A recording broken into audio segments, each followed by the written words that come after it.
আসসালামু আলাইকুম বন্ধুরা, সবাই কেমন আছো? আজকে তোমাদের মাঝে ধুন্দল এর নতুন রেসিপি নিয়ে হাজির হয়েছি।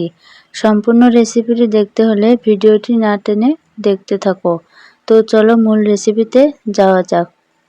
আমি এখানে কতগুলো ট্যাংরা মাছ ভালো করে পরিষ্কার করে নিয়েছি। তারপর তার সাথে পরিমাণ মতো মরিচের গুঁড়া, ধনিয়া গুঁড়া, হলুদের গুঁড়া, জিরা গুঁড়া এবং সাথে স্বাদমতো লবণ দিয়ে দেব।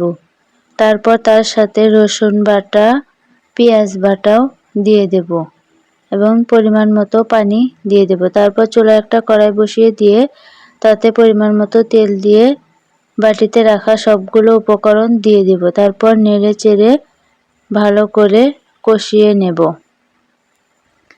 মাছটা ভালো করে কষিয়ে নেওয়ার পর আগে থেকে কেটে রাখা ধুন্দলগুলো দিয়ে দেব।